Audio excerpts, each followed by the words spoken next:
D'abord, on peut faire juste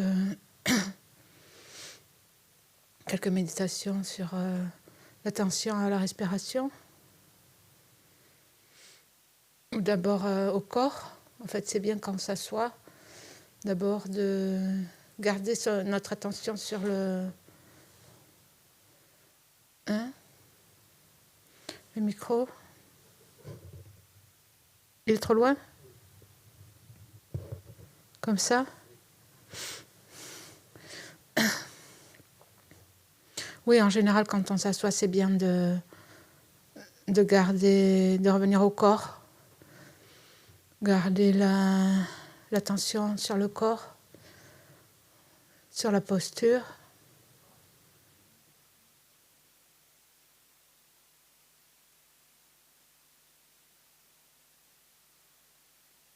Et donc de laisser la respiration se faire de façon naturelle.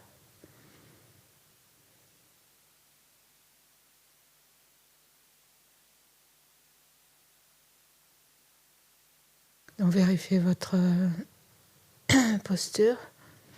L'essentiel, c'est essayer d'avoir le dos droit. Et donc, si possible, sauf si vous avez besoin de vous adosser, mais si c'est possible, c'est mieux de se tenir sans s'appuyer. Si vous pouvez, si vous avez besoin, vous pouvez vous appuyer aussi. Mais bon, le grand ami de la méditation, c'est le sommeil. Donc, en s'appuyant, on invite encore. Si vous pouvez vous tenir.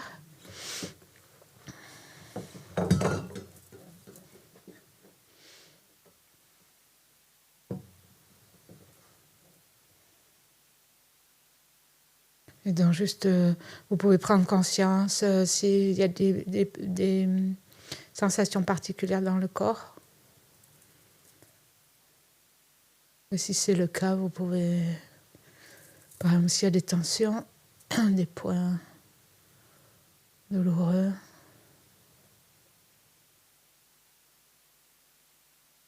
essayez de relâcher, de respirer dans ces endroits du corps.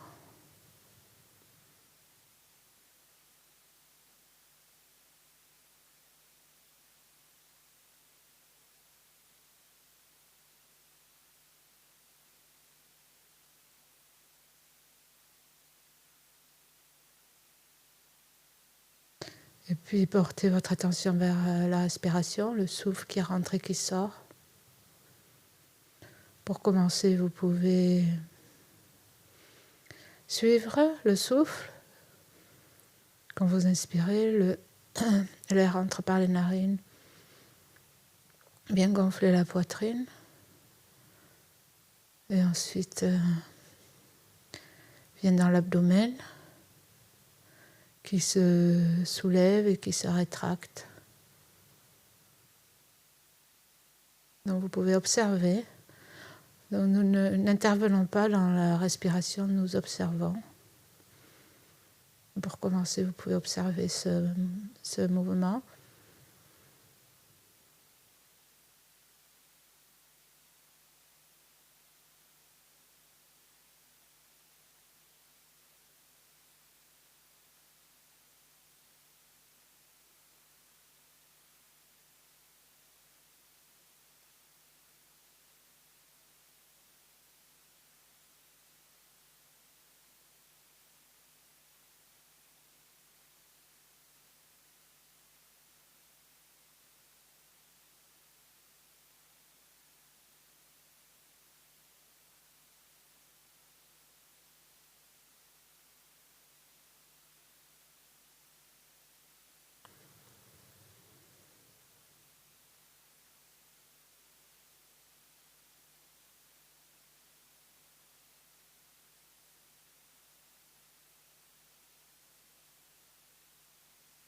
Et puis, finalement, prenez un point pour la respiration. Donc, si vous avez l'habitude, si vous avez l'habitude d'observer au niveau des narines, la sensation au niveau des narines, de l'air qui rentre et qui sort. Il y a une sensation au niveau des narines, soit au niveau des narines, soit au niveau de l'abdomen. Ça peut être les narines ou ça peut être le mouvement donc, de l'abdomen qui monte et qui descend, qui se rétracte. Là où vous le sentez. Donc de préférence bas dans l'abdomen ou sinon là où vous le sentez. Et donc nous posons l'attention gentiment, légèrement sur ce point.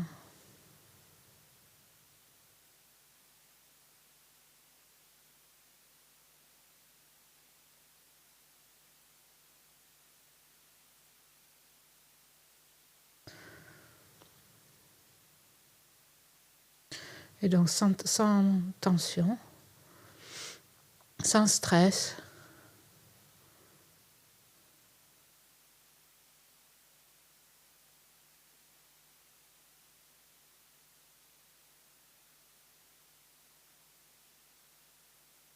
Et si vous découvrez que votre esprit est distrait ou s'égare dans des pensées ou autres, ce qui est important, c'est de le noter, de s'en rendre compte, de le noter et de ramener l'esprit sur la respiration, donc de renforcer l'attention sur cette sensation de la respiration. On peut faire ça pendant quelques minutes.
Et avant de commencer, nous générons la motivation pour la session.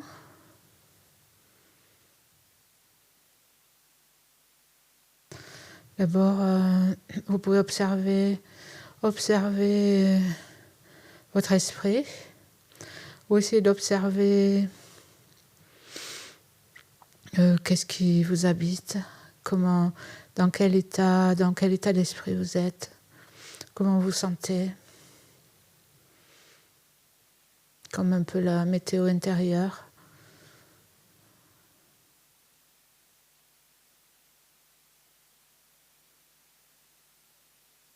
Juste observer si vous vous sentez calme, si vous vous sentez agité, éveillé, endormi. Essayez juste d'observer.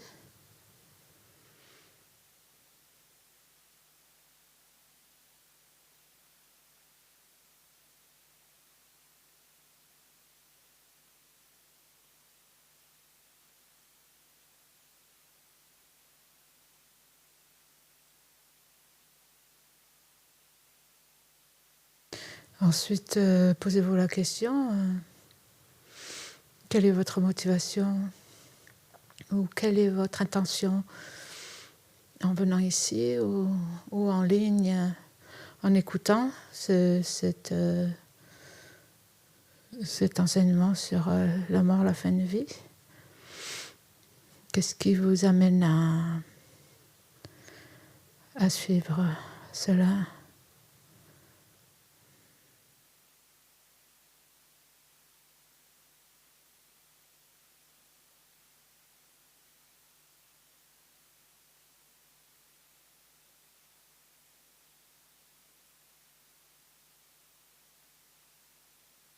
Et donc,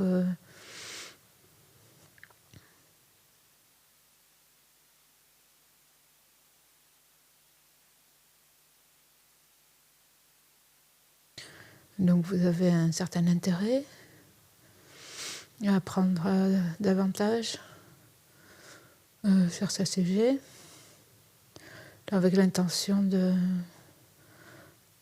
d'être bénéfique, d'apporter quelque chose de positif, sûrement à vous, dans votre vie et aux autres. Essayez de développer cette intention, donc d'élargir la motivation, donc en incluant plus de personnes et plus de... en incluant plus de personnes et en élargissant aussi l'intention.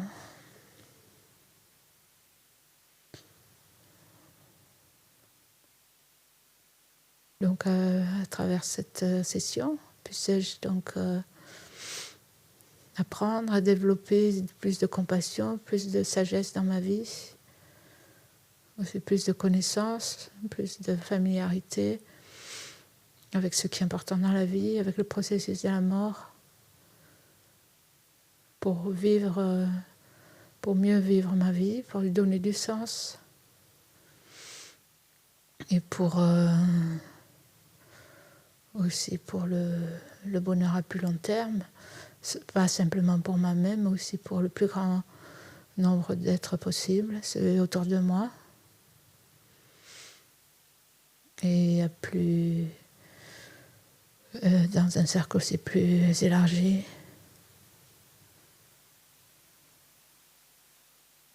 Donc contribuer au bonheur des êtres, de tous les êtres.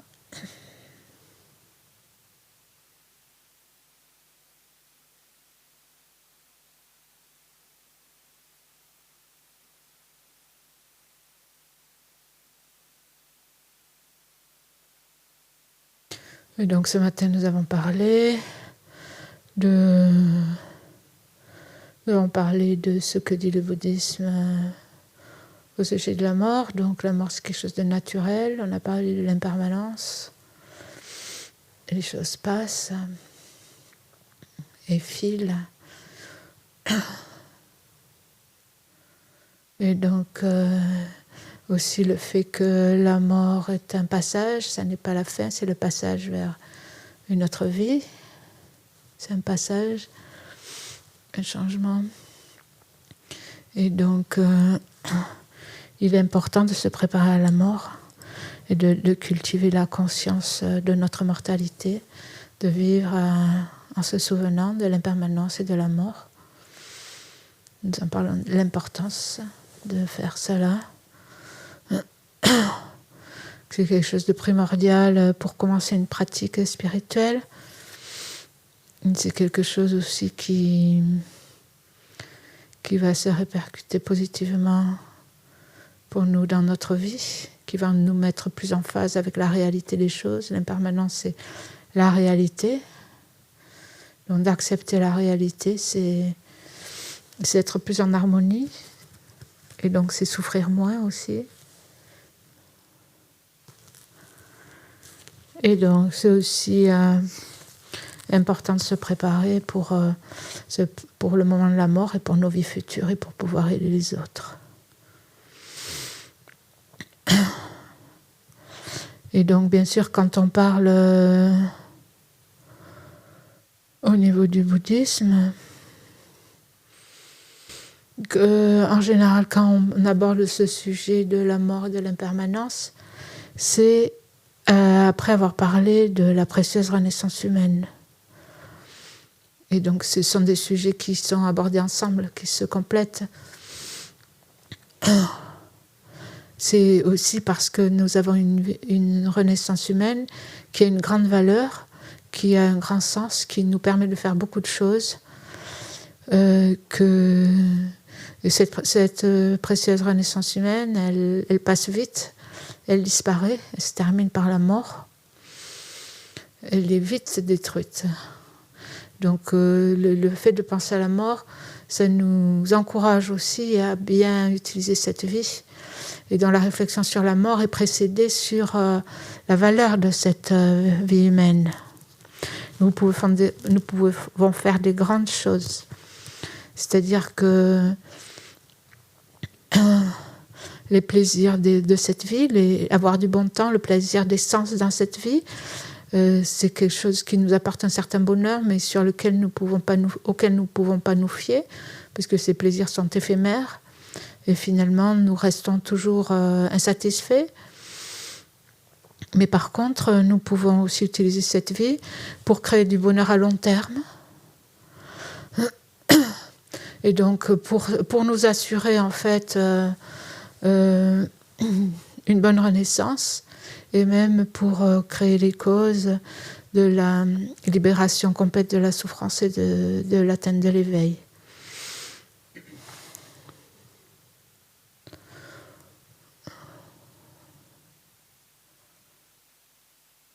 Donc cette vie est difficile à trouver, elle est facile à perdre. Et donc c'est le résultat de nombreuses bonnes causes passées. Ce qu'on appelle une précieuse renaissance humaine, particulièrement, c'est d'être un être humain, mais pas simplement, c'est d'être aussi un être humain avec toutes les conditions pour pratiquer le dharma.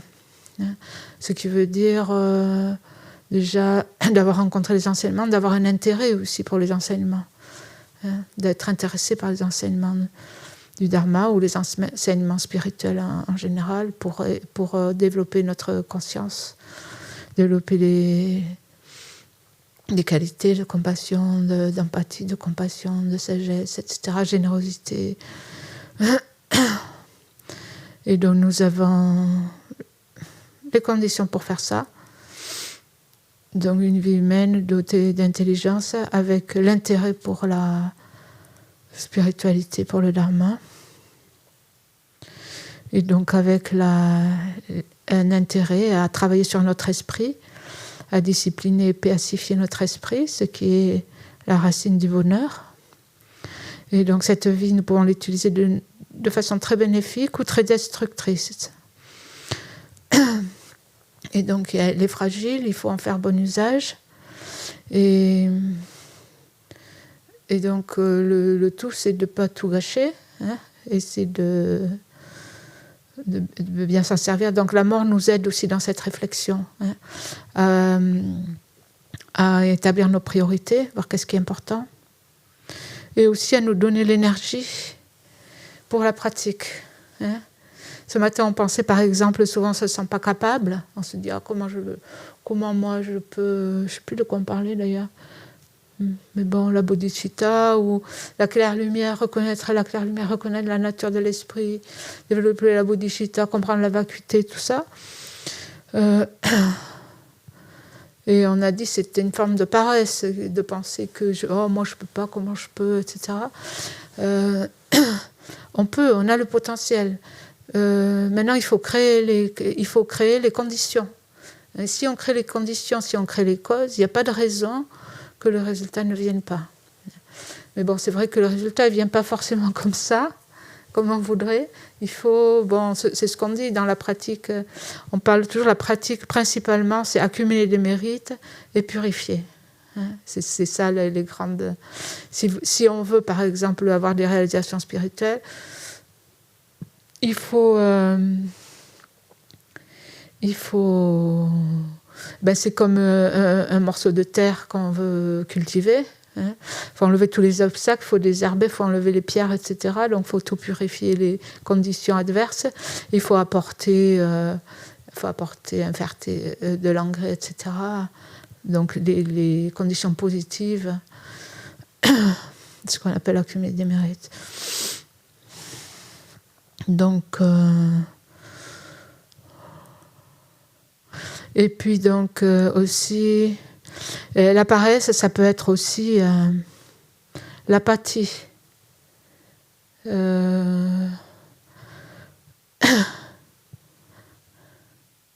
L'apathie. La paresse, en fait, il y a 3 types de paresse. Vous vous rappelez ? Jean-Louis ? Jean-Louis. Les 3 types de paresse.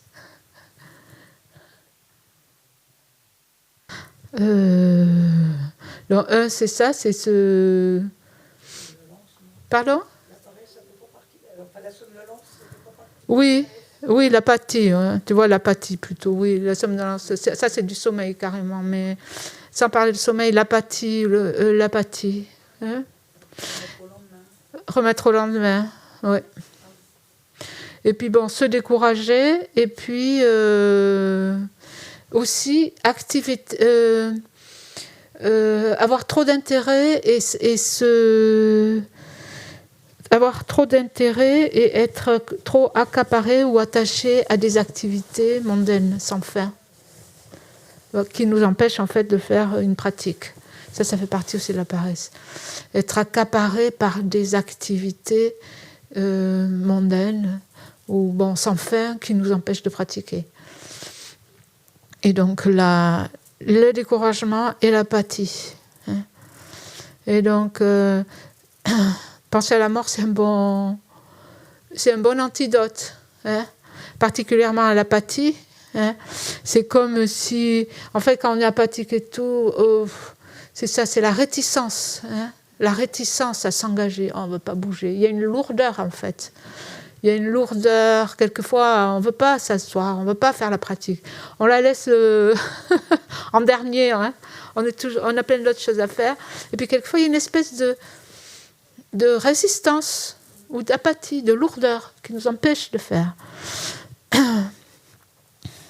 Et donc la méditation sur la mort, c'est un antidote à ça. C'est comme par exemple, si je suis apathique, à moitié endormie sur mon sofa à la maison et que j'ai pas envie de bouger, tout ça. Si la maison est en feu, vous allez voir que ça va changer, je vais me bouger, etc. pour essayer de faire quelque chose. Donc là, c'est un peu pareil. La méditation, c'est-à-dire la mort, c'est un petit peu... ça va nous motiver, nous donner l'énergie à nous bouger pour faire quelque chose. Donc, pour continuer, on a déjà parlé de la peur, gérer la peur de la mort. Donc, il peut y avoir 2 raisons pour lesquelles nous n'avons pas peur de la mort. Une raison, ça peut être parce qu'on n'y a jamais vraiment pensé, et donc on n'a pas peur parce qu'on ne réfléchit pas trop, on ne voit pas que c'est quelque chose de sérieux. Et l'autre, et l'autre raison, c'est parce qu'on s'est bien préparé. On s'est bien préparé, donc on n'a pas besoin d'avoir peur. J'ai une diapositive avec une citation. Et donc, il vaut mieux avoir peur maintenant, apprendre à gérer la peur, plutôt que de ne pas avoir peur maintenant et avoir peur au moment de la mort. Nous pouvons diminuer la peur et développer du courage. Parce qu'on peut dire qu'on n'a pas peur parce qu'on ne se rend pas trop compte, en fait. On n'a pas vraiment réfléchi. C'est difficile d'imaginer qu'on va mourir. Je ne sais pas si ça vous est arrivé, de penser, voyons, si je meurs, ça va être comme ça. C'est ça qu'on essaie de faire aussi avec les méditations. Voilà. En fait, on sait qu'on va mourir, bien sûr, on l'accepte, mais vraiment se rendre compte qu'est-ce que c'est, comment ça va être quand on meurt, qu'on perd tout, etc., c'est pas évident. Vous trouvez ça ? C'est pas évident. Donc, voilà, on peut ne pas avoir peur parce qu'on n'imagine pas trop ce que ça va être. On n'arrive pas à s'y mettre, vraiment. Donc, la peur peut être salutaire. D'ailleurs, il y a un livre, d'habitude ce que je fais, mais là, je n'ai pas tous les livres puisque je ne suis plus trop chez moi, mais il y a un livre de Lama-Zopa Rinpoché qui s'appelle « Une peur salutaire ». Une peur salutaire, qui est justement sur ses enseignements sur la mort. Donc, il convient d'avoir peur quand il y a un danger pour se prémunir du danger. Par exemple, si votre maison est en zone inondable, vous allez faire quelque chose pour éviter l'inondation. Et donc, par exemple, vous travaillez pour avoir une bonne retraite, etc. On se prémunit par peur. J'ai mis une citation là, d'un Geshe Kamapa qui dit « Nous devons craindre la mort maintenant, nous ne devons pas craindre l'heure de la mort. » C'est-à-dire, oui, à l'heure de la mort, nous ne devons pas avoir peur. C'est maintenant que nous devons avoir peur. Mais nous faisons tout le contraire. À présent, nous n'avons pas peur. Pourtant, au moment du trépas, nous nous grifferons la poitrine.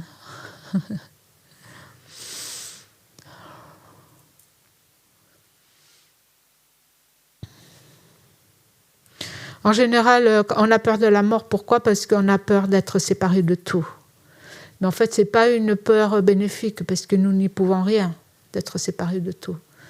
Il faut juste apprendre à lâcher, à diminuer l'attachement. La peur dont on a besoin, c'est une peur intelligente qui va nous conduire à une action salutaire et positive.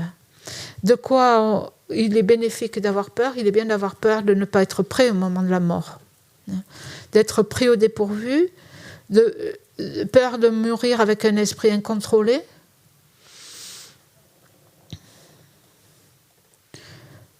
Peur de ne pas être prête, de ne pas avoir suffisamment réfléchi, de ne pas s'être habitué à l'idée. Peur de ne pas avoir les provisions pour le voyage, c'est-à-dire ne pas se préparer pour les vies suivantes, c'est-à-dire ne pas faire attention, comme on disait tout à l'heure, au karma, pas accumuler suffisamment de karma positif, faire la pratique en fait de protéger son karma, déjà apprendre qu'est-ce que ça veut dire, qu'est-ce que c'est les actions positives et les actions négatives. On croit que c'est évident, mais c'est pas toujours comme ça à première revue, superficiellement, on croit que c'est facile à savoir, mais c'est pas forcément facile. Donc c'est bien d'étudier aussi ces choses-là, de réfléchir. Donc peur de ne pas être prête, peur aussi, quoi dans se préparer aussi, c'est peur de, peut-être qui est bien, peur d'avoir raté sa vie, peur d'arriver au moment de la mort en se disant « Oh mais qu'est-ce que j'ai fait de ma vie ?» De ne pas avoir pu donner un sens à sa vie. Donc c'est important, donner un sens à sa vie pour arriver à la fin, donc au moment de la mort, satisfaite en disant « J'ai bien vécu ma vie et je suis prête à ne pas avoir de regrets. » Donc cette peur peut nous aider à nous préparer pour le moment de la mort, pour ce qui va suivre, à mieux vivre notre vie. Parce que nous savons que notre temps de vie est limité, nous verrons mieux sa grande valeur et apprécierons ce que nous pouvons faire de notre vie. Sinon, on prend tout comme allant de soi, Et en fait, on ne réfléchit pas trop, on voit vraiment à ce qu'on a, que ce qu'on a, c'est quelque chose de très précieux, qu'il faut bien l'utiliser. On va passer sa vie, en fait, on va un peu gaspiller notre temps. C'est ce qu'on a peut-être tendance à faire aussi. Hein. La nonchalance, par exemple. Dans la nonchalance, juste passer le temps à ceci, à cela. C'est facile de passer son temps comme ça, sans vraiment faire quelque chose de valable. Non ? Qu'est-ce que vous en pensez ?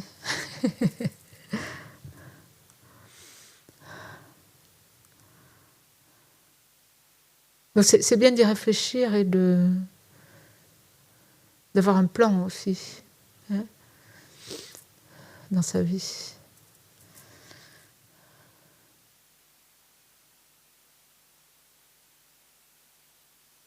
Donc, finalement, ce que dit le bouddhisme, bon, je sais que pour ceux d'entre vous, la plupart d'entre vous, vous connaissez déjà les enseignements, donc c'est pas nouveau. Mais bon, c'est toujours bien je pense, de réfléchir. Il est possible de se libérer de la mort et de la renaissance. Hein. Dans ce cycle, on en a parlé un peu ce matin, ce cycle des morts et des renaissances, on appelle ça le cycle des existences ou le samsara. Le cycle de la mort et de la renaissance. Comment on définit samsara ? Définition en général, quand on parle de samsara. Pardon ? Oui. Alors, ce n'est pas la définition du samsara, la souffrance. Mais en effet, on dit que le samsara, ce cycle, est de la nature de la souffrance. Donc, c'est quelque chose qui caractérise, hein, le samsara. Le cycle des existences. Donc, qu'est-ce que ça veut dire, le cycle des existences ? Voilà, c'est comme un cercle où, en fait, on renaît, on vit un certain temps, on meurt, etc. Hein, et on revient, on renaît, on remeurt, etc. Donc, de façon continuelle, ça fait comme un cercle, en fait, ça continue tout le temps. Hein. En général, ce qu'on appelle samsara, de façon plus, disons, philosophique, on dit que ce sont ces agrégats contaminés que nous nous sommes appropriés. Hein. C'est les agrégats, en fait. Les agrégats, c'est quoi ? C'est le corps et l'esprit. C'est le corps, le côté matériel, et l'esprit, les fonctions mentales, différentes fonctions mentales. C'est ça, les agrégats. Hein. Le Bouddha a dit, il a parlé de 5 agrégats. Un agrégat, c'est quoi ? C'est un tas. Hein, il a fait des tas avec du riz, et puis il dit, voilà, ça c'est une personne. C'est pas très romantique comme c'est pas très romantique comme description. Mais le bouddhisme, c'est pas forcément très romantique, c'est assez réaliste justement. Il a fait des tas, il a dit voilà, il y a l'agrégat de la forme, l'agrégat de la sensation, l'agrégat de la discrimination. Et après, il y a tous les facteurs composés qui sont différentes fonctions de l'esprit aussi, facteurs mentaux, etc. Et la conscience. Tout ça, c'est la base, c'est ça qu'on appelle un être humain, par exemple, une personne. La personne, c'est quelque chose qui est désigné, c'est la base pour la personne. Et une personne, c'est quelque chose qui est désigné. Cette base, on l'appelle personne, être humain. Hein? Nathalie, Jean-Louis. Donc, la base, c'est ça, c'est les 5 agrégats. Et donc, une des définitions, ce sont ces agrégats qui sont contaminés et que l'on s'approprie. Hein. C'est-à-dire, on s'approprie ces agrégats. Bon, ils sont contaminés, on va expliquer. Donc, ces 5 tas-là, on dit c'est moi. Hein. Ou c'est à moi, c'est moi ou c'est à moi. On définit le jeu. À partir des agrégats, on définit un jeu. Et à partir du jeu, on parle du mien, ce qui est à moi. Hein. Et puis à partir de là, il y a ce qui n'est pas à moi, qui est autre. Hein. Et tout ça, ce sont des constructions en fait, mentales. Et donc, ce cycle donc, de la mort et de la renaissance, ce samsara, ce sont ces agrégats contaminés par la souffrance. et aussi contaminé par le karma et les perturbations de l'esprit, hein, dont l'ignorance. Parce que d'où vient ce samsara donc le samsara ou le cycle d'existence, bon, c'est ce cercle, mais c'est aussi le fait de prendre ces agrégats de façon répétée, hein, de les prendre et puis d'en changer, de prendre, de s'associer avec ces agrégats comme ça. Et ces agrégats, ils sont contaminés parce que la cause principale, c'est le karma et les perturbations. Qu'est-ce qui fait qu'on s'associe, qu'on prend ces agrégats? C'est le karma et les poisons de l'esprit, c'est-à-dire le karma principalement, il vient d'où? Le fait qu'on crée du karma, ces actions, ça vient du fait que ces actions, elles sont motivées par l'ignorance. Elles sont motivées par l'ignorance ou par l'attachement ou par l'aversion ou par ces émotions, mais principalement à la base, la racine, on dit du samsara, c'est l'ignorance. Et cette ignorance, en fait, on l'appelle aussi saisie d'un soi. Là, cette ignorance, ça veut dire que on est ignorant sur la façon dont les choses existent en réalité. On croit qu'elles existent comme elles apparaissent. Et comment elles apparaissent? Les choses apparaissent comme existant véritablement, comme ayant une propre identité. Tout nous apparaît comme existant d'une certaine façon, de façon absolue. De façon absolue. C'est-à-dire qu'il y a un vrai château, il y a un vrai institut Vajrayogini, il y a une vraie gompa avec des vrais murs, tout ce qui nous apparaît avec des vraies personnes. Oui, c'est vrai. Mais c'est on ne peut pas dire que ça n'existe pas, on dit mais ça existe, ça nous apparaît comme ayant, tout nous apparaît comme ayant sa propre identité, comme s'il y avait quelque chose dans ces choses-là qu'on pourrait montrer comme étant ça. Hein. Par exemple, comme par exemple dans cette gompa, quand on parle de la gompa, on a une idée de quelque chose qui a une vraie existence, une entité qui existe de son propre côté. Mais si on essaie de mettre le doigt dessus, on ne va rien trouver qui soit la gompa. On ne va rien trouver qui soit l'Institut Vajrayogini. Tout ce qu'on va trouver, c'est un ensemble de choses, une collection, qu'on appelle l'Institut Vajrayogini. Hein. Et donc c'est la même chose pour la personne, c'est la même chose pour tout. Et c'est parce qu'on se méprend sur la nature des choses, au lieu de voir qu'elles existent juste, c'est une construction dans l'interdépendance en fonction de parties, de causes, de conditions et aussi de l'appréhension par la conscience, hein, et on dit la désignation par la conscience. Ça existe comme ça, mais c'est quelque chose de très interdépendant. Hein. Mais au lieu de ça, nous, on voit sur ces choses une existence véritable, comme si ces choses... Comme si ce phénomène qui est désigné, il existait véritablement dans cette collection. Hein. Quand on appelle ça l'Institut Vajrayogini, on a l'impression qu'il y a un vrai Institut Vajrayogini dans tout cet ensemble de choses. Hein. Les parties, les causes et les conditions, aussi la désignation. On croit qu'il y a quelque chose qui est vraiment l'Institut Vajrayogini. On croit que les choses ont leur propre identité. Et c'est pour ça qu'on crée du karma, en fait, parce qu'on se méprend sur la nature des choses et nos actions. Donc, à partir de là, elles vont... parce qu'on se méprend sur leur existence, sur leur nature, on va aussi se méprendre sur leur qualité. On va leur trouver des qualités positives ou des qualités négatives.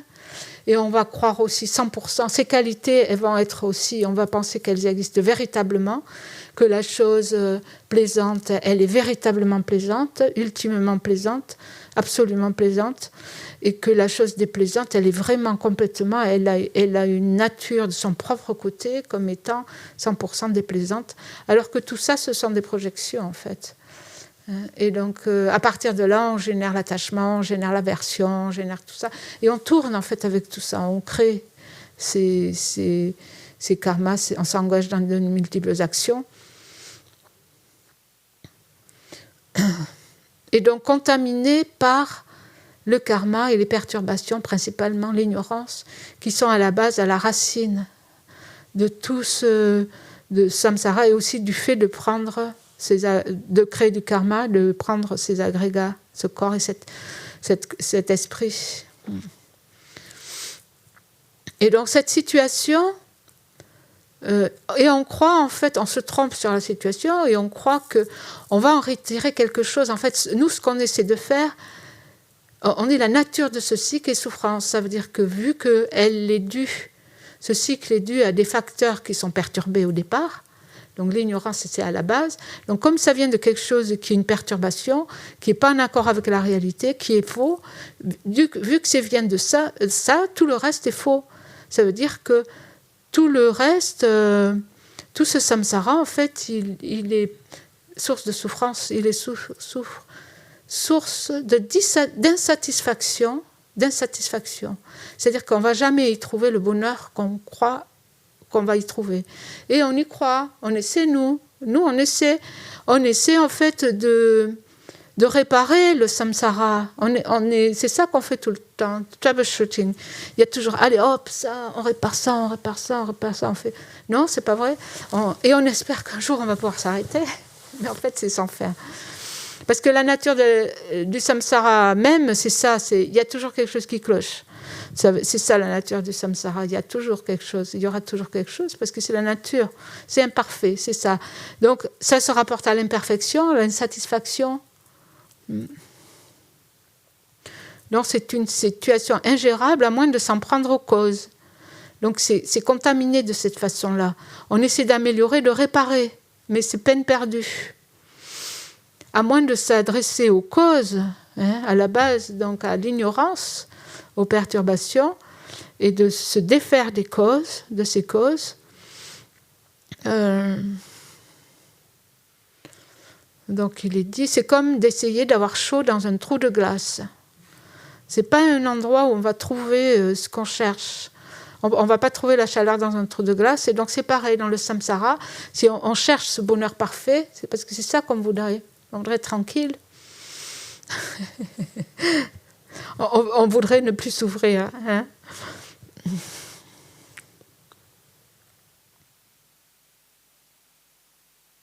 Donc, le véritable samsara, c'est ça. Ce n'est pas un endroit, ce sont les agrégats que l'on a pris, qui sont sous le contrôle du karma et des perturbations mentales.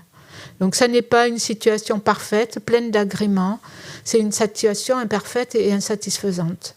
Donc, nous naissons, nous vieillissons, nous mourrons encore et encore. Entre la naissance et la mort, nous rencontrons maintes difficultés, dont la maladie, le deuil, les problèmes de relations, les problèmes d'argent, la déception,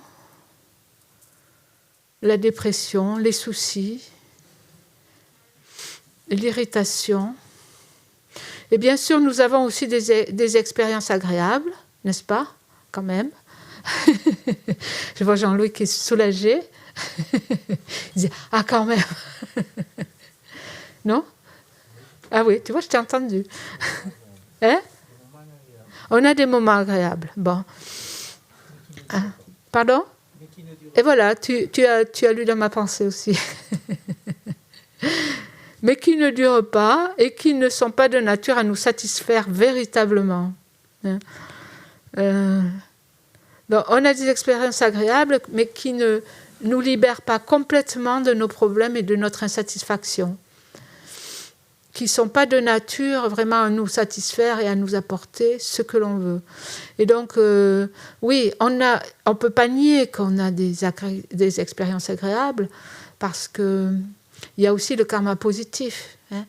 Le karma négatif apporte des expériences désagréables. Le résultat d'un karma négatif, d'action négative, c'est une expérience malheureuse, c'est une sensation désagréable.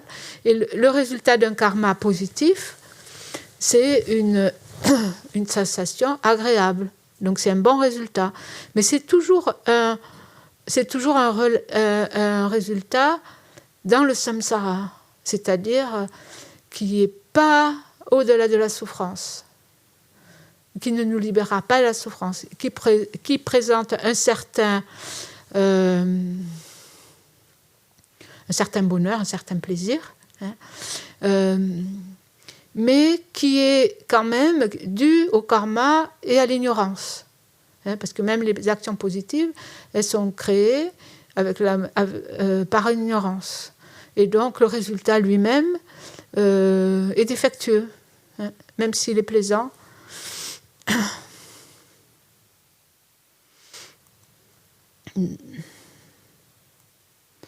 Donc c'est bien, on peut aussi jouir des résultats positifs, il n'y a pas de problème. Mais c'est mieux si on sait dans quoi ils s'inscrivent, on connaît vraiment leur nature. Le problème, c'est l'attachement, c'est ça. Voilà, c'est qu'on y croit. L'attachement, c'est ça, c'est l'attachement ou l'aversion. Ça a la fonction d'exagérer les qualités. Il y a des qualités positives, mais il y a peut-être 40%. Et l'attachement voit comme 200% de qualité positive. Il y a une projection, en fait, on peut dire en termes psychologiques, il y a une projection idéalisée. À partir du moment où on a une sensation, par rapport à nos sensations, agréables ou désagréables, par exemple, un objet va me donner une sensation agréable, et donc par attachement, je vais exagérer ses qualités, et en fait je vais idéaliser, c'est une projection idéalisée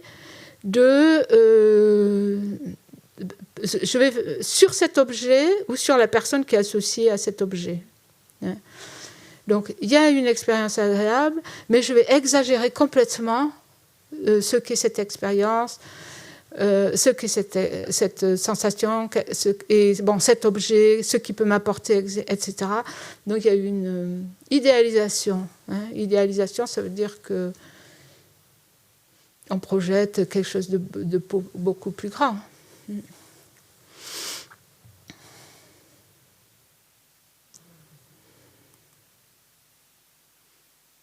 Et donc, bien sûr, on est déçu. Parce que c'est juste pas la réalité. Je sais pas, vous êtes d'accord ou pas? Sinon, on peut débattre.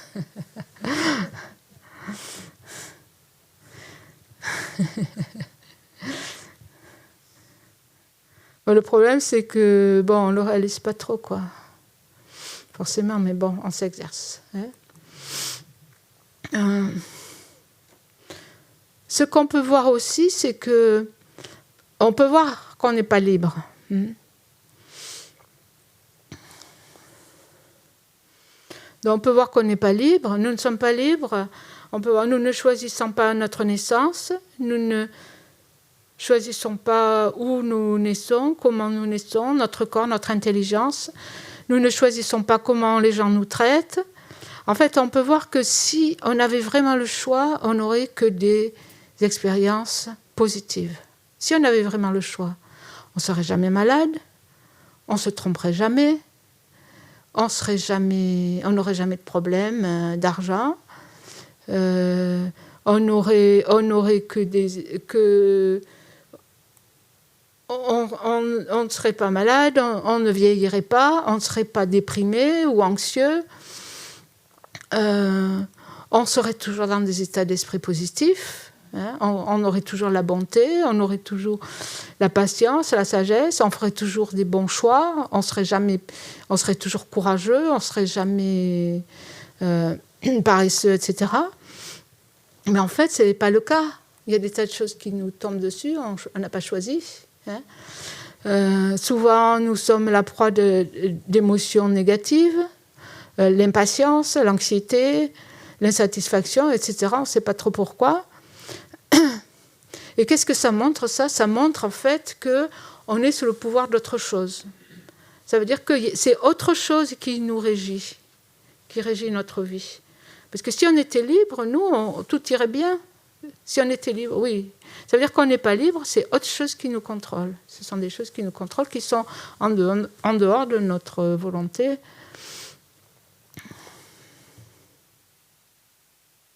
Et donc voilà, c'est ça le samsara.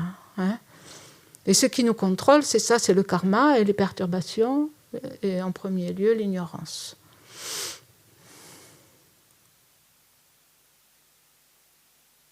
Donc c'est ça, dans ce samsara, la nature de toute chose est imparfaite, incertaine, insatisfaisante et impermanente.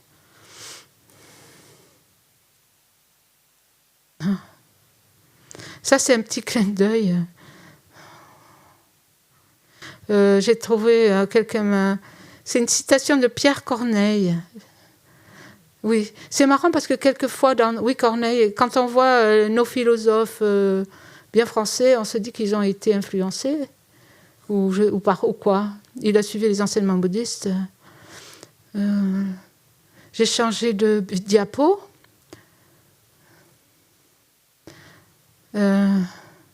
C'est Pierre Corneille qui a dit « Jamais nous ne goûtons de parfaite allégresse. Nos plus heureux succès sont mêlés de tristesse. Toujours quelques soucis en ces événements troublent la pureté de nos contentements. » Donc voilà, ce qui décrit nos... qui décrit en fait notre samsara. Il y a aussi des... Il y a des... Oui, les philosophes, bon, je ne vais pas aller dans les détails, d'ailleurs je ne connais pas beaucoup, mais on trouve des références, par exemple, à la réincarnation, à la mort, etc. C'est Voltaire, je crois, qui a dit... en fait, il n'est pas plus étonnant d'être né qu'une fois que d'être né 2 fois. Non, il n'est pas... Comment j'ai dit ? Il est... Voilà, il n'est pas plus étonnant... Oui, d'être né une fois que d'être né 2 fois.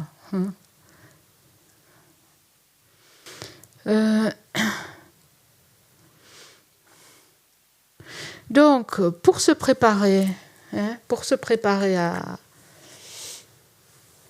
à la mort, il est -5, de 4 heures. Vous avez besoin de bouger un petit peu ou juste sans sortir de la salle si vous voulez vous...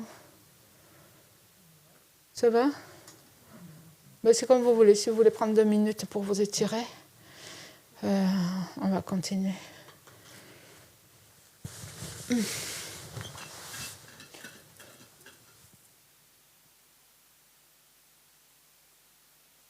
Oui, en fait, ce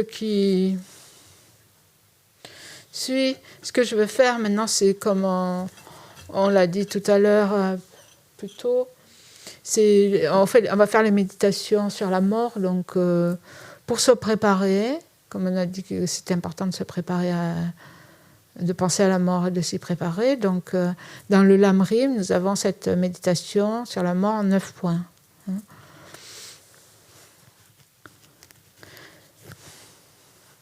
Donc, comme je disais ce matin, que la plupart d'entre nous connaissons par cœur. Enfin, j'en sais rien si vous connaissez par cœur, mais on connaît tous les points. Mais ce n'est pas tous les jours qu'on médite dessus. Donc, c'est pas vrai. Donc, l'idée, c'est de faire la méditation, voilà.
Donc le soleil est sorti, donc c'est bien, ça amène un peu de lumière.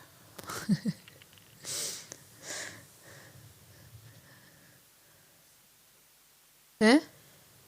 Pour sortir, tu veux dire? Non, non. Hein?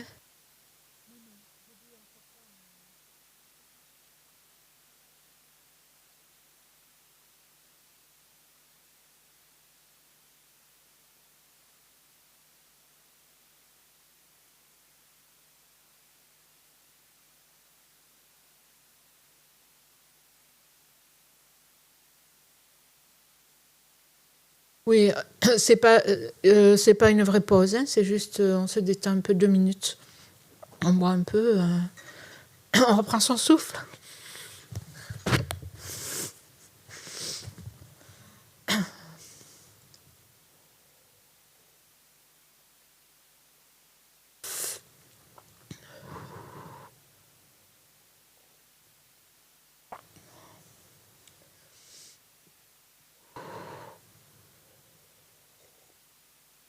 Ça va, Marie?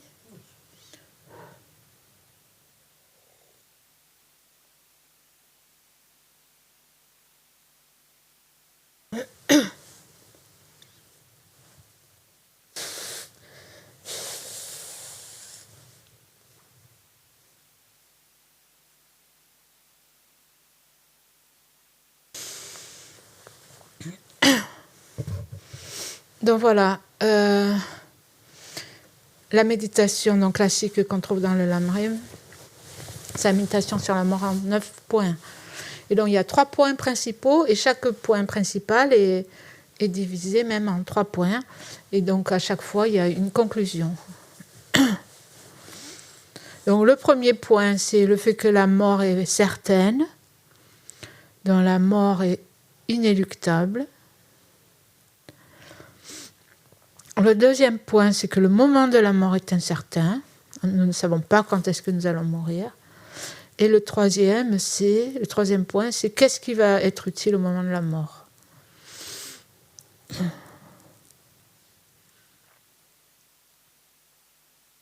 Donc, nous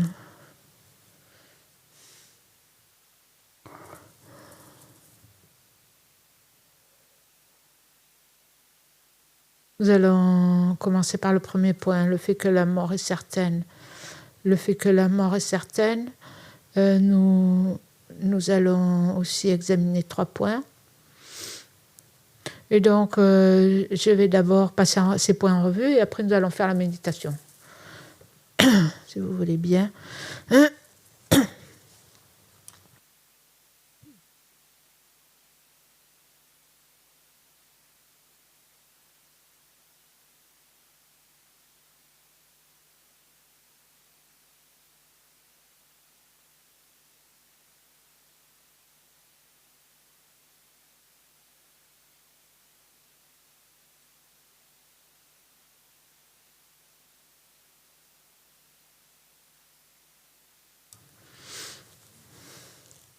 Dans la mort est certaine, les 3 points de ce point principal-là, d'abord, c'est le fait que tout le monde doit mourir. Donc, tôt ou tard, la mort arrive à tout le monde. Personne ne peut l'empêcher. Personne ne peut l'éviter. Le deuxième point, c'est que notre vie s'écoule continuellement, sans s'arrêter. Et le troisième, c'est à quoi passons-nous notre temps? En fait, nous n'avons pas beaucoup de temps pour pratiquer, pour nous préparer à la mort. Donc, nous examinons en détail ces points. Donc, je vais vous en parler d'abord et puis ensuite, nous allons méditer dessus.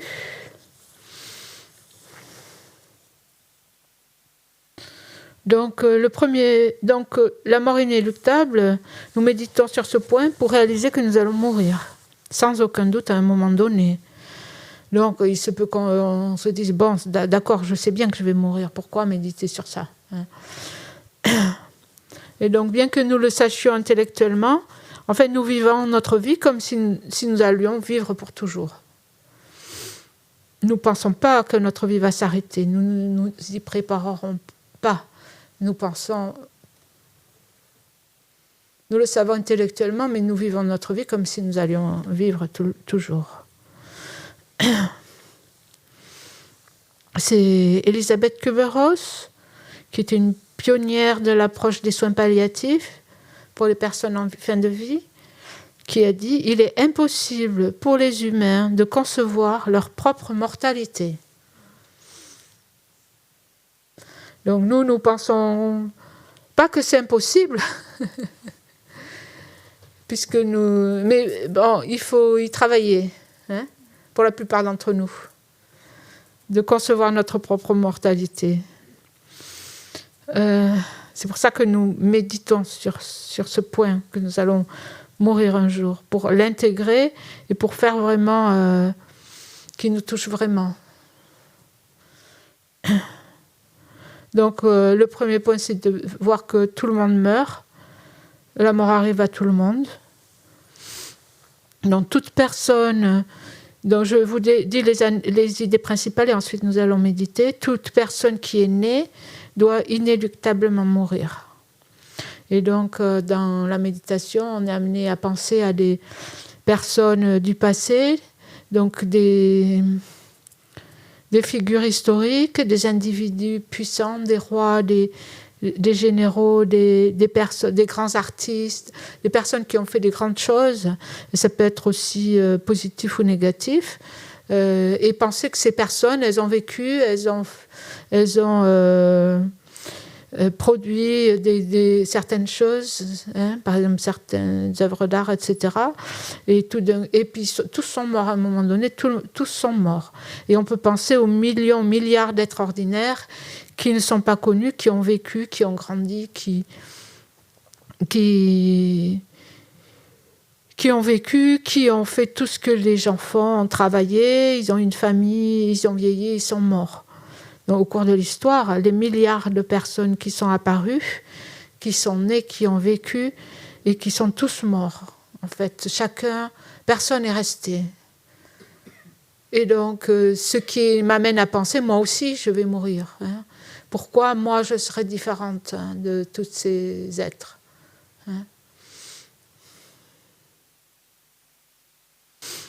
Après, c'est utile aussi de penser aux personnes que vous avez connues, qui sont déjà décédées, hein, depuis que vous étiez petit, les membres de votre famille, les amis, des professeurs, des collègues, des voisins, et donc se rappeler en fait que cette personne était vivante et la personne est morte, et de penser un jour ça va m'arriver aussi, ça va être aussi mon tour. Un bon exercice d'ailleurs à faire, si vous voulez vous y employer, c'est de faire la liste, hein, de personnes que vous connaissez ou dont vous avez entendu parler, même entendu parler de près ou de loin, qui sont mortes. Et vous verrez que à première vue, vous ne pensez pas à grand monde, mais si vous commencez la liste, c'est difficile de la terminer. Hein,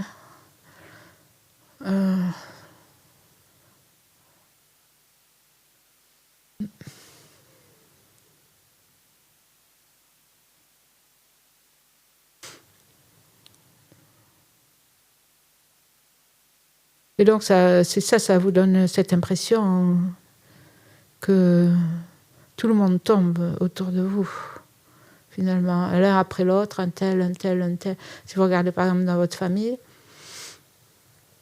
quand vous arrivez à un certain âge aussi, les aînés, il n'y en a plus beaucoup. Hein, un peu dans les familles élargies. Hein. Par exemple, les parents, les oncles, les tantes, les cousins, cousines et tout ça, petit à petit, bientôt, ça va être votre tour. Hein. Donc c'est intéressant de regarder. Aussi on peut penser s'il y a l'exemple d'une seule personne qui n'a pas eu à confronter la mort, qui est quelqu'un qui est né, qui n'est jamais mort, qui continue à vivre. Et donc, la conclusion, c'est toujours moi aussi, je vais mourir. Hein. Je n'ai aucune qualité spéciale qui ferait que moi, ça serait différent pour moi. Et donc, ça nous aide à penser comme ça. Donc ça, c'est le premier point. Tout le monde va mourir. Et le deuxième point, c'est notre vie s'écoule continuellement. Donc, ce point consiste à penser en fait que notre durée de vie diminue, décroît continuellement. Donc, on est avec un certain potentiel,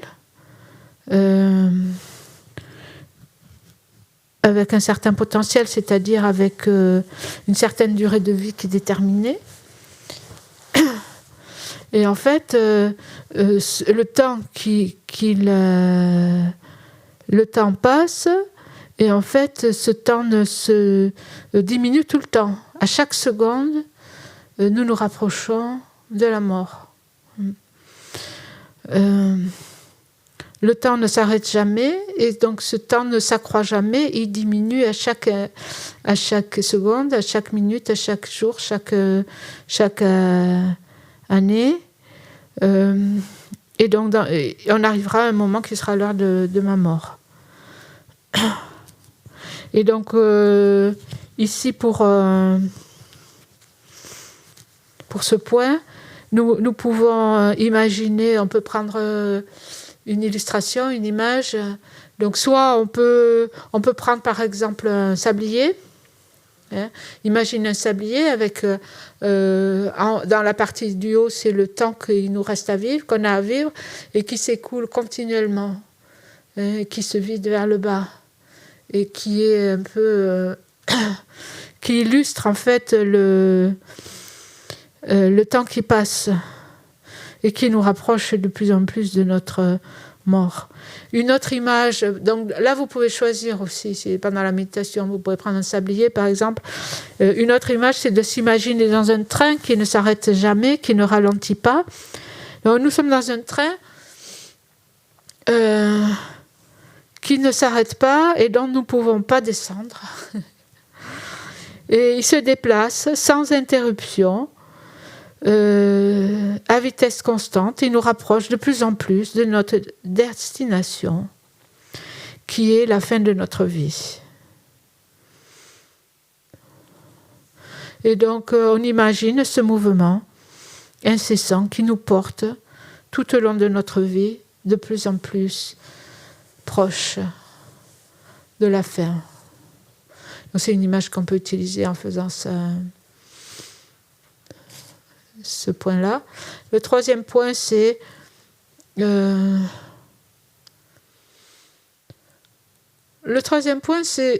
contempler le fait que s'il y a quelque chose que nous considérons important dans la vie, nous devons y consacrer notre temps, parce qu'il est très possible que la vie arrive à son terme avant que nous ne soyons en mesure de mener à bien cette activité importante. Donc de voir en fait le temps que nous avons pour nous préparer à la mort et pour pratiquer, pour faire ce qui est important, qui nous tient à cœur.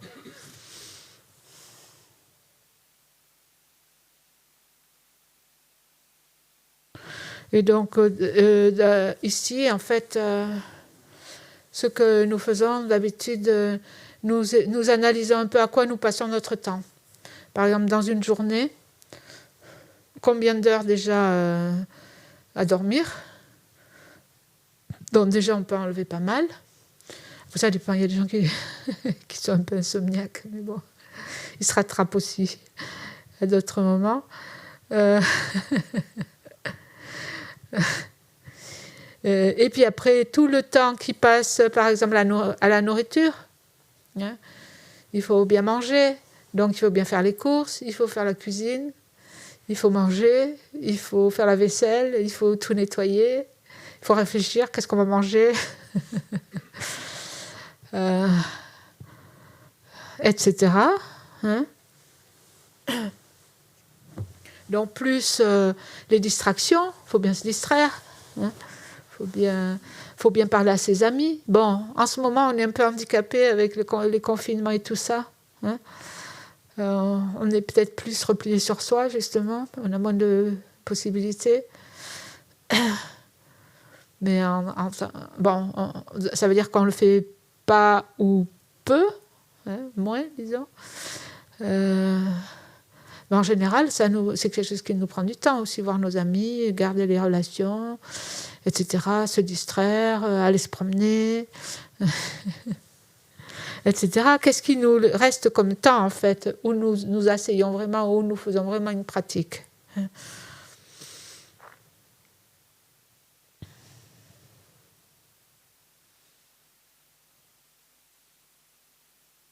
Donc nous sommes engagés dans de nombreuses activités et la plupart du temps, nous manquons de temps en fait aussi pour faire tout ce que nous voulons faire, hein. Mais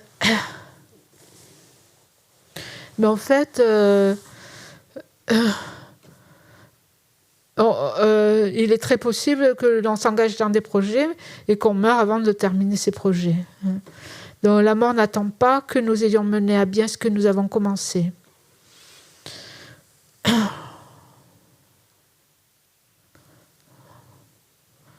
Donc, je vous propose de faire la méditation.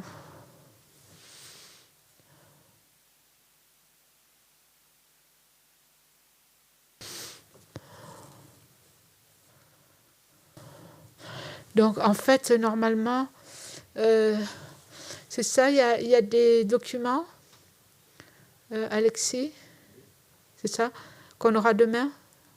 Voilà. Et ça sera aussi en ligne, et donc il y a des documents qui vous seront donnés demain. Il y a un dossier normalement qui vient avec ce cours.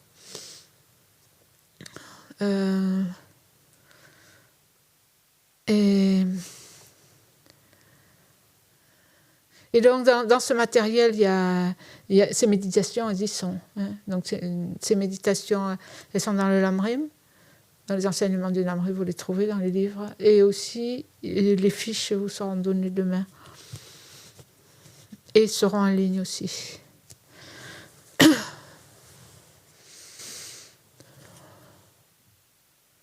Donc,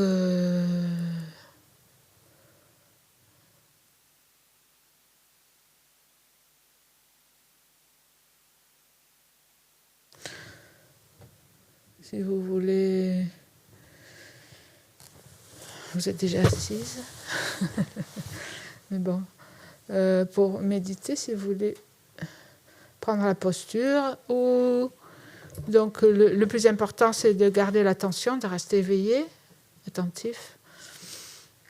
Mais bon, si vous êtes fatigué, vous pouvez aussi vous asseoir de façon confortable. L'essentiel, c'est de bien écouter et d'arriver à diriger son esprit.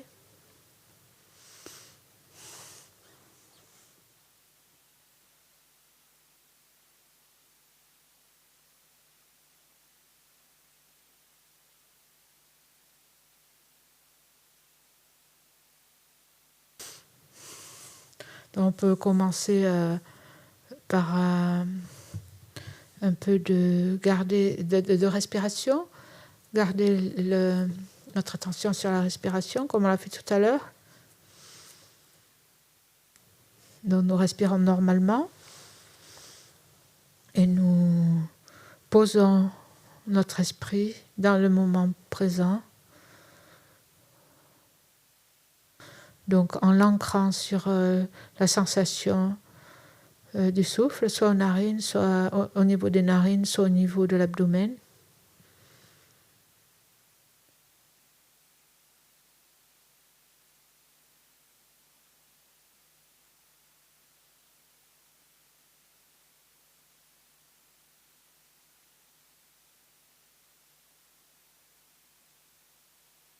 Donc en développant aussi la décision, la détermination de garder notre esprit concentré sur le sujet le temps de cette session.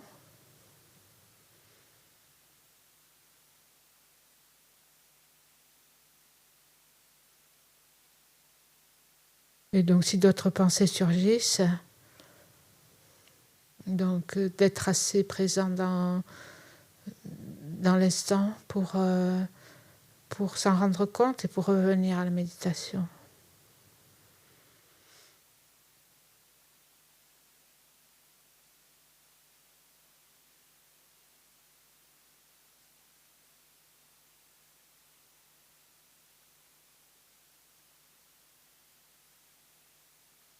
Donc, rappelons-nous la motivation.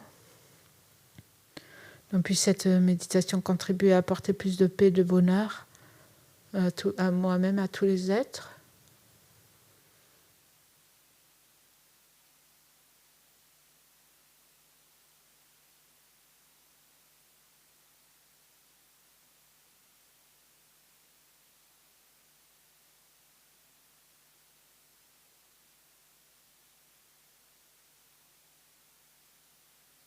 Donc d'habitude, nous avons des plans pour le futur.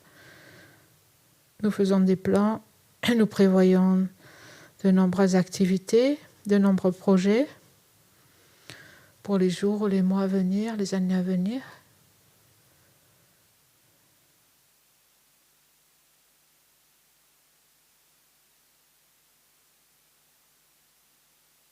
En fait, il n'est pas certain que tout cela arrive.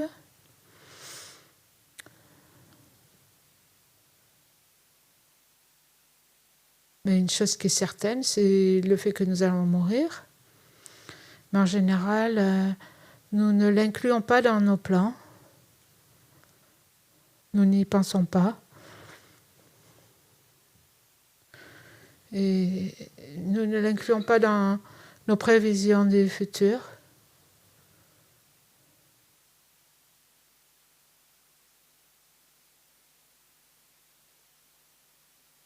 En général, nous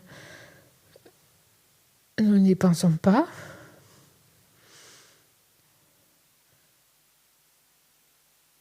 Et nous ne voulons pas y penser.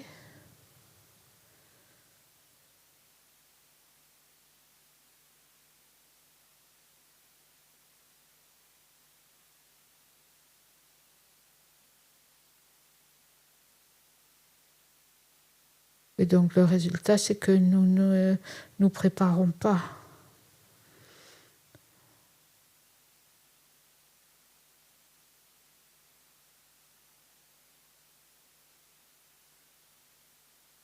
Donc il est important d'y réfléchir et de s'y préparer.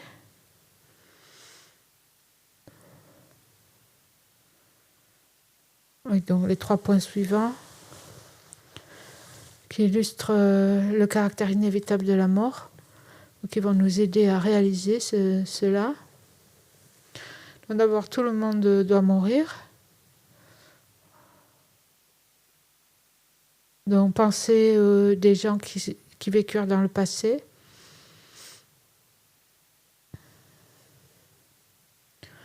Donc des gens très puissants, par exemple, des conquérants, des hommes politiques dans l'histoire. Donc tout le monde leur obéissait, ils avaient un grand pouvoir et ils sont morts.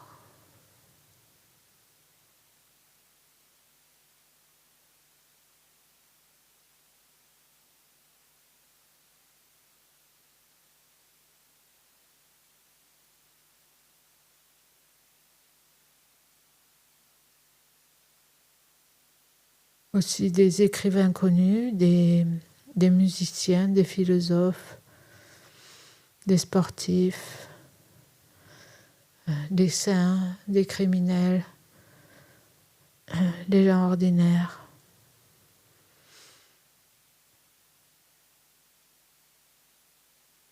Donc il y a des personnes qui étaient très connues, qui ont fait des grandes choses et qui ont fini par mourir.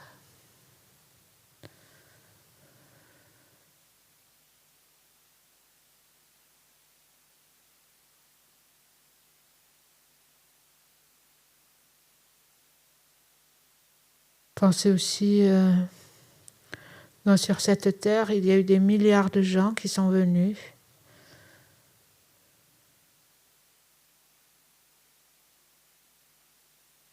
Des hommes et des femmes qui sont nés, qui ont vécu, qui sont morts.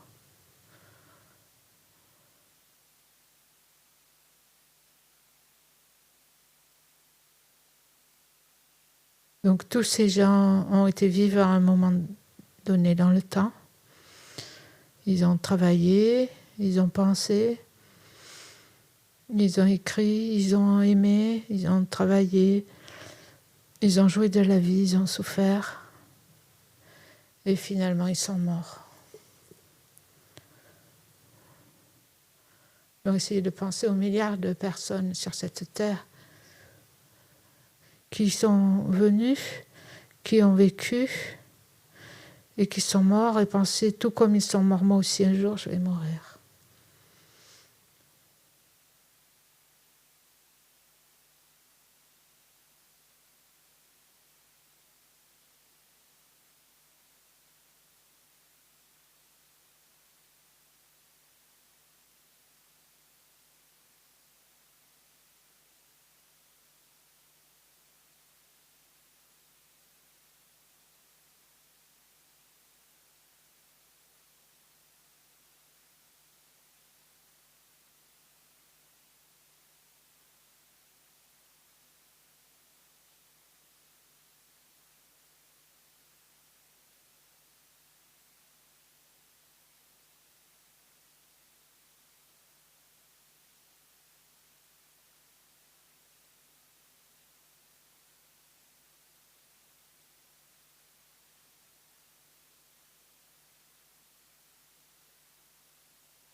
Ensuite, pensez aux personnes que vous avez connues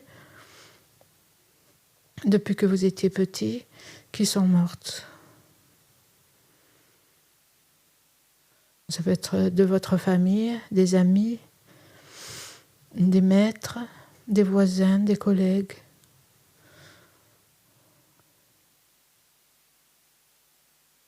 Donc, que vous avez connus, dont vous avez entendu parler. Donc, essayez de penser en revue, de passer en revue, en pensant donc cette personne, elle était vivante à un moment donné, puis elle était morte, elle n'était plus là. Et tout comme cette personne est morte, moi aussi je vais mourir. Un jour, ce sera mon tour.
Donc, sur cette terre, pouvez-vous trouver des exemples de gens qui seraient nés, qui ne seraient pas morts?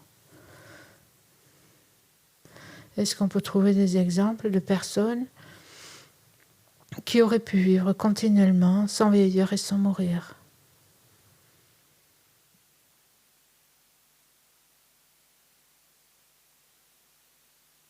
Donc à l'heure actuelle, la planète est peuplée de plus de 7 milliards d'habitants.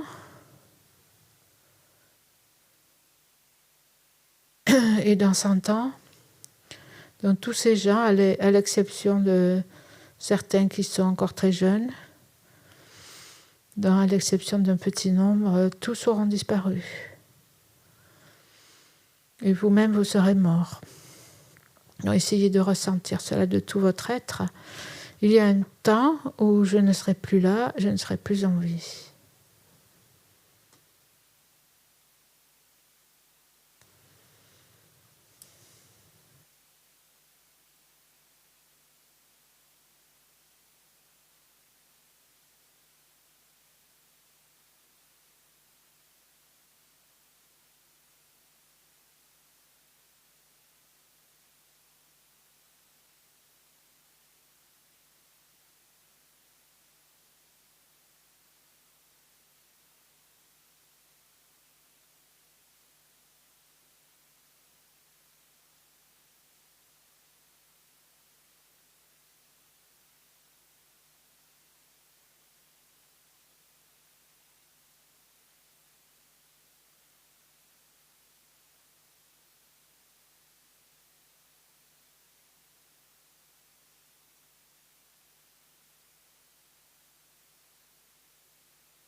Ensuite, notre vie s'écoule continuellement. Notre durée de vie décroît continuellement. Le temps ne s'arrête jamais. Même si nous restons tranquilles sans rien faire, sans bouger, le temps passe.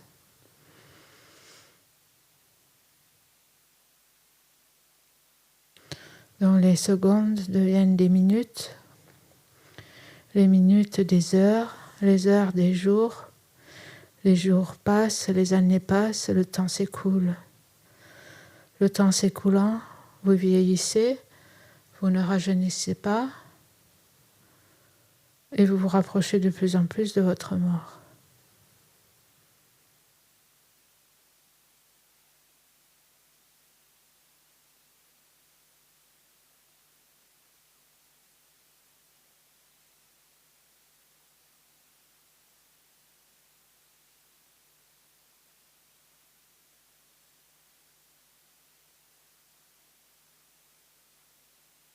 Donc vous pouvez imaginer un sablier, comme on a dit tout à l'heure, ou alors le train qui roule sans cesse et qui, à chaque instant, se rapproche de plus en plus de la destination qui est la fin de votre vie.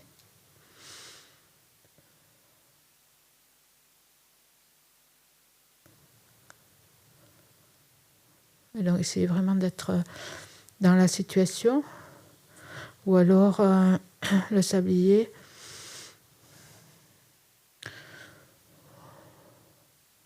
le temps que vous avez à vivre est comme ces grains de sable qui s'épuisent sans s'arrêter un instant. Dès que nous naissons, nous avons un certain temps à vivre et la vie commence à s'écouler, à s'épuiser. Donc à chaque instant, nous nous rapprochons de la fin de notre vie. Et avec chaque respiration, par exemple, nous avons un certain nombre de respirations. Avec chaque respiration, c'est cela en moins, c'est une en moins. Et nous nous rapprochons d'autant plus du moment de notre mort.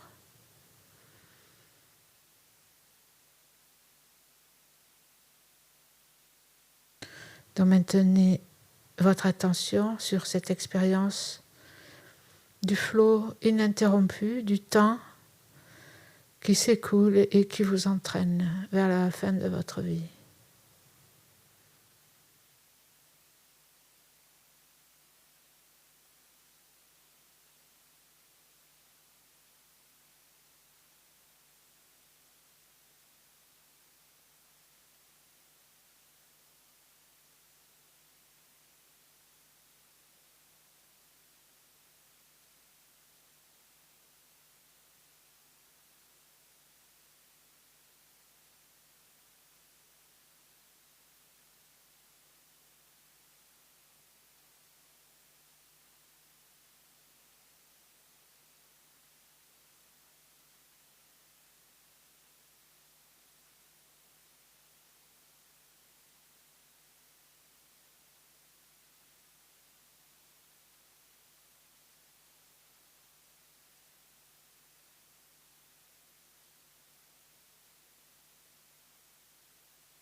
Ensuite, le troisième point.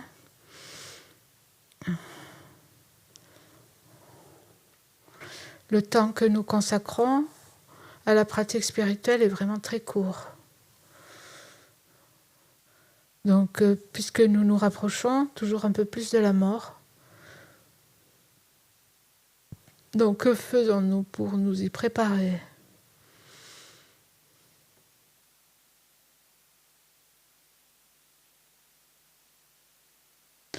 Donc, pour le meilleur moyen de se préparer à mourir, c'est de développer des qualités positives, diminuer les aspects négatifs. C'est la meilleure chose que nous pouvons faire, parce que la seule chose qui continue après la mort, c'est l'esprit. Et donc la pratique spirituelle prépare à la mort et au voyage vers les vies suivantes.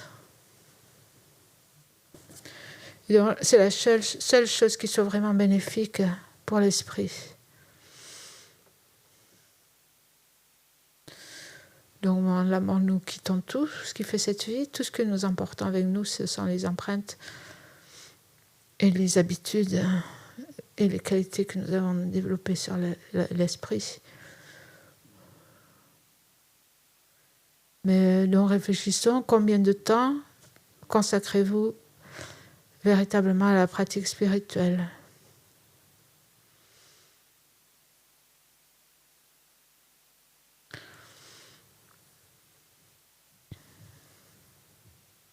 Donc la pratique spirituelle, ça peut être quelque chose de formel, par exemple faire des méditations, des prières, ou quelque chose de formel, réciter des mantras. Mais plus généralement, en fait, ça peut être, principalement travailler pour diminuer les aspects négatifs de votre esprit et développer les aspects positifs. Travailler pour décroître, diminuer la colère, l'attachement et développer la sagesse, la bonté, la patience, le non-attachement et nous comporter de manière à être bénéfique aux êtres. Donc on peut calculer comment on passe son temps. Donc de quelle façon passez-vous votre temps pendant une journée ordinaire ? Donc il y a le temps qui passe à dormir, le temps qui passe au travail,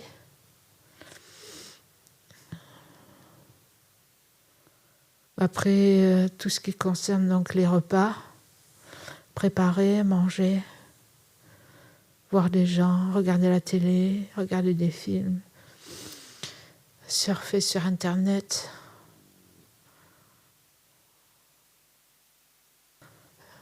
faire du sport, se promener.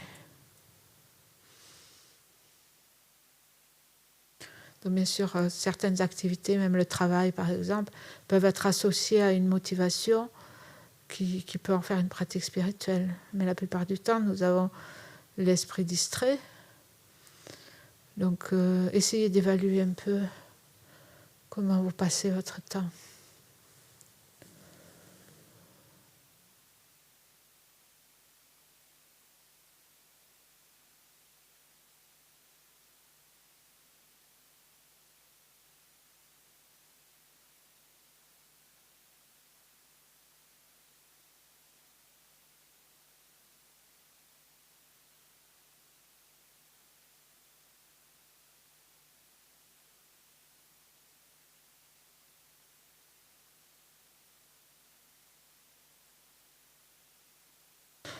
Et donc de façon plus importante, combien de temps passez-vous à essayer consciemment d'améliorer votre attitude mentale ?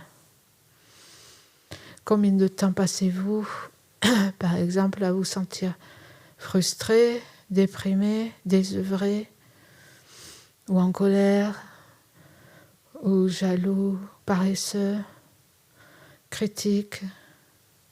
Et combien de temps passez-vous à essayer d'améliorer votre esprit, votre attitude ?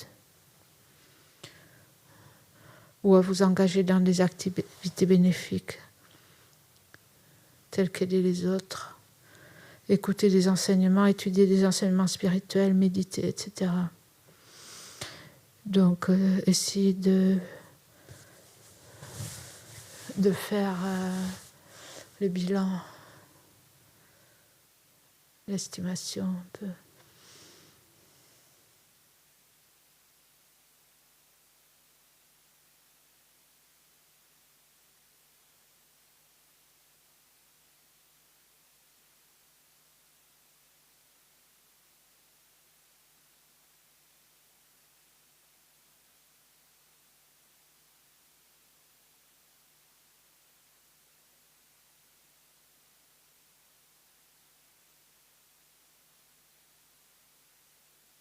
Mais c'est de voir qu'est-ce qui est important et combien de temps je consacre à ce qui est essentiel.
L'autre jour, je lisais un maître qui disait que, c'était une citation, que la pratique spirituelle, en fait, c'était à chaque instant, de corriger son esprit, de diriger son esprit, d'observer et de mettre en forme.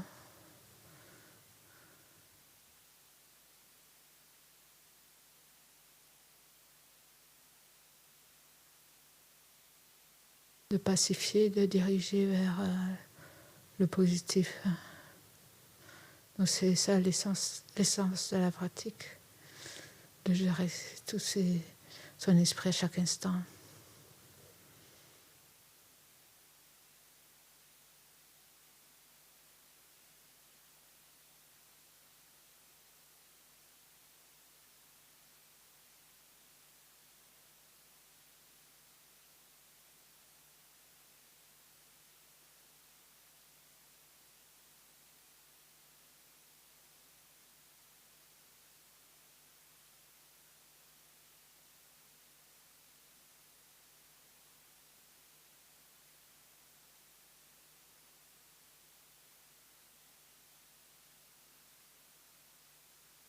Et donc la conclusion, c'est puisque la mort est inévitable, que nous sommes sûrs de mourir, que nous en approchons tout le temps, dans le temps que nous avons diminue tout le temps. S'il y a des choses importantes à faire dans notre vie, nous préparer à la mort, transformer notre esprit, apprendre à gérer nos émotions, donc le temps que nous avons diminué tout le temps.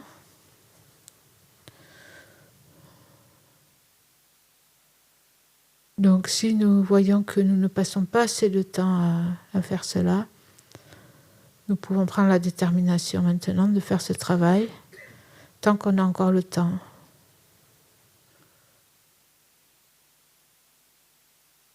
On peut renforcer notre décision, notre détermination de faire ce qui est important.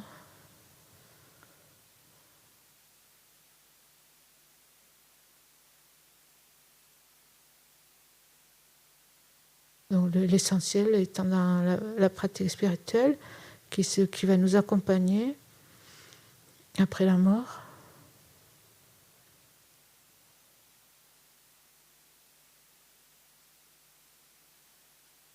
Donc il est important de passer au moins un certain temps dans sa vie à faire des choses qui sont importantes maintenant, au moment de la mort et au-delà.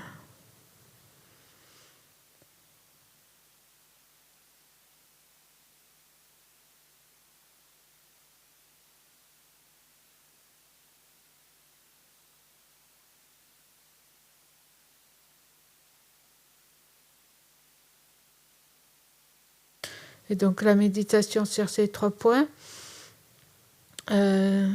devrait vous amener à développer la détermination d'utiliser votre vie avec sagesse, en pleine conscience. Donc maintenant, vous pouvez par exemple le formuler aussi pour vous-même, si vous voulez, ou dans vos propres termes.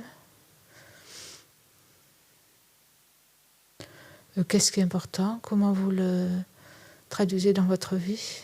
Par quoi cela s'exprime? Par quelle action?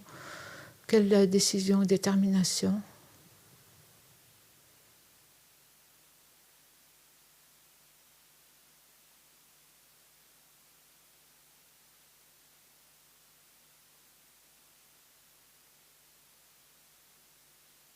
Donc à la fin, comme ça, donc, puisque nous allons conclure cette méditation, donc bon, il est bon de voir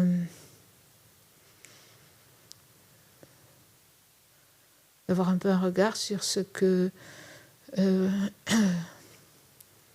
vous avez appris. Si une sagesse s'est manifestée, s'est élevée, une impression, une expérience, en anglais on dit insight, une vision, une intuition de quelque chose qui vous inspire ou que vous avez ressenti. Donc vous pouvez le voir, le noter, et vous demander aussi donc, comment cela peut se prolonger dans votre vie de façon pratique, par quelle action. Sinon, c'est bien aussi de regarder, par exemple, quelquefois, c'est possible aussi qu'on n'arrive pas vraiment à rentrer dans la méditation toujours. Et donc, il y a des choses qui font obstacle un petit peu, ou des sentiments, etc. C'est bien de les regarder, de les identifier aussi, d'observer ce qui s'élève, sans juger.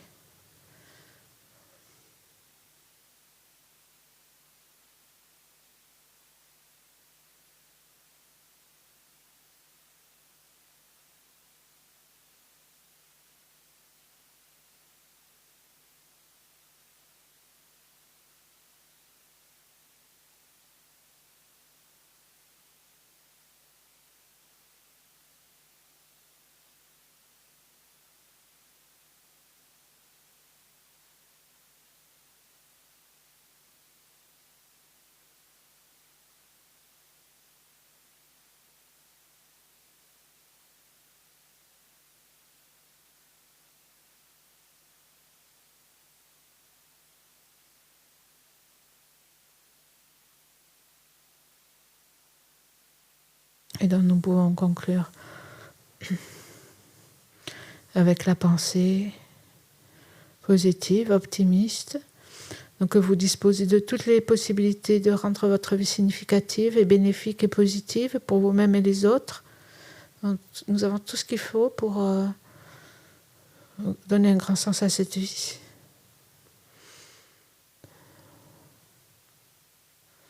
Et donc, développer aussi l'aspiration d'utiliser le temps qui nous reste avec sagesse pour être bénéfique pour nous-mêmes et les autres.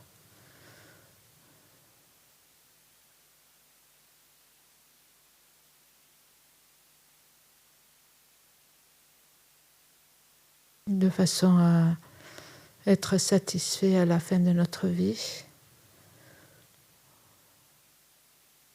et de ce qui nous aidera à mourir en paix.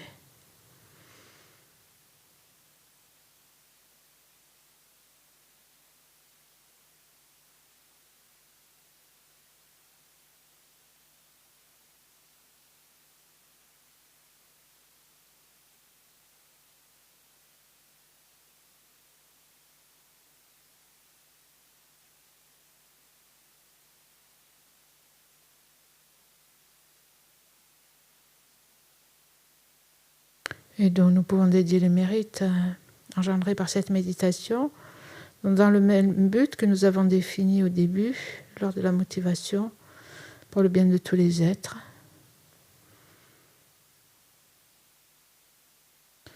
Donc pour avoir plus de paix, de bonheur et de sagesse, de compassion dans notre vie, et que cela se reflète sur les autres, que nous soyons plus à même à apporter ça aussi, la paix, le bonheur aux autres. que nous ayons plus de compassion, de bienveillance pour les aider. Et donc, ultimement, pour pouvoir les aider, ultimement, en atteignant l'éveil.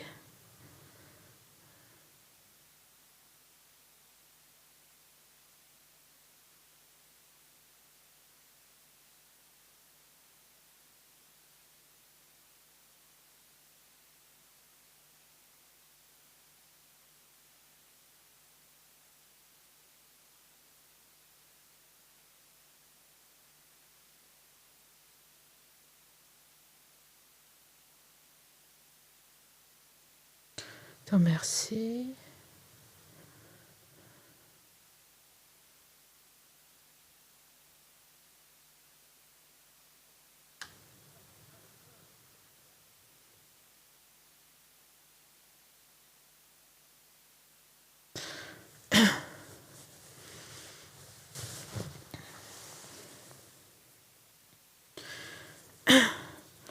Donc c'est bien si vous avez le temps de revoir certains de ces points. Et donc c'est quelque chose aussi qu'on peut utiliser aussi d'ailleurs ça dans notre vie, de se souvenir de la mort, de se souvenir par exemple, avec le temps qui passe, que le temps qui passe c'est quelque chose qui c'est quelque chose que l'on ne retrouve plus. Qui nous rapproche toujours justement, c'est le temps qui diminue qui me rapproche toujours plus de la mort. Et ça on peut le faire avec n'importe quoi. On peut le faire par exemple avec la respiration. On peut le faire avec la respiration. Rien qu'en respirant, chaque inspire-expire, c'est une de moins qui me rapproche, d'autant plus du moment de ma mort. Pareil quand on écrit par exemple, avec chaque mot, avec chaque phrase, je me rapproche d'autant plus. Quand on parle, quand on marche, je me rapproche d'autant plus du moment de la mort. Quelquefois je dis, parce que bien sûr on mange tous les jours et on aime bien manger. En principe je dis à la fin du repas, je dis un de plus, un de moins. C'est un de plus de prix et un de moins. On est d'autant plus proche du moment de la mort, un de moins à prendre. On a un certain nombre, et puis ça diminue tout le temps. Notre capital diminue. Donc c'est quelque chose qu'on peut appliquer aussi. Ça, on peut faire la méditation assise. Mais c'est bien, le but de la méditation assise, comme ça, quand on fait analytique, c'est d'imprégner un peu l'esprit dans ses idées, pour en faire un peu l'expérience pendant la méditation, pour après le pratiquer aussi en dehors de la méditation, dans la vie. Après, bon, c'est peut-être pas... Déjà, pour faire la méditation, il faut déjà avoir l'esprit un peu exercé. Parce que si on n'a pas l'habitude de méditer, que l'esprit est trop diffus, trop distrait, on va avoir du mal à rester sur les points. On va avoir du mal à faire vraiment la méditation, à suivre. Mais bon, on fait de son mieux et puis on s'exerce aussi. C'est une question de s'exercer, de s'habituer. Petit à petit, ça se fait, ça s'améliore. Vous avez une question ? Quelqu'un a une question ? Ou a envie de dire quelque chose, même si ce n'est pas une question.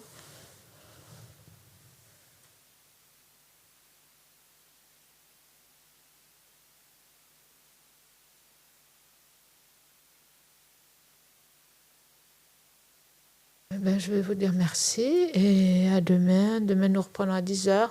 Donc, nous allons continuer demain puisque nous avons fait le premier point là, sur la mort incertaine. Et nous allons continuer avec le moment de la mort incertain. Seul le dharma peut être bénéfique au moment de la mort. Et après, donc, nous allons parler du processus de la mort, le décrire et faire la méditation.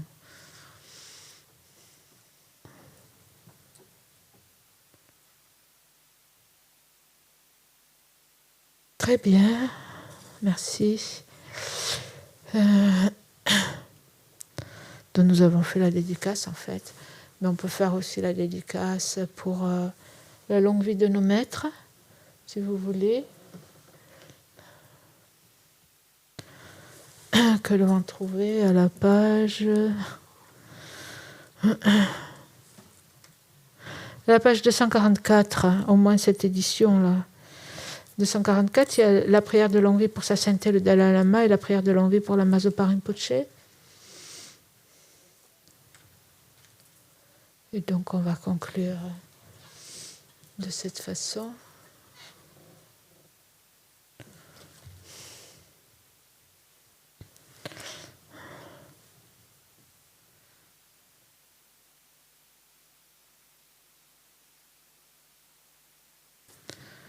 Ogan we ko we shinkan dependande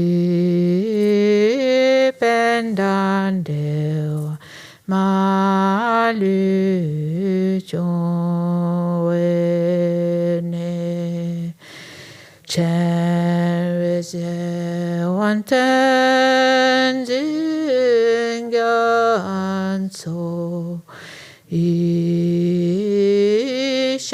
ishapesite Badu Tengyuchi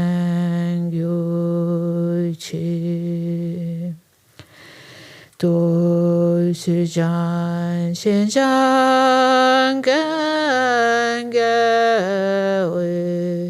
Danjin Kyompewe Kunzu Dopodze Chosunku elementu ju Bada sodice Gandusha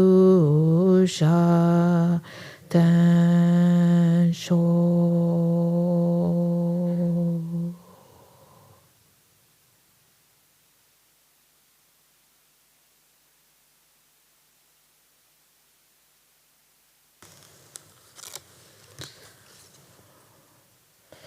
Merci.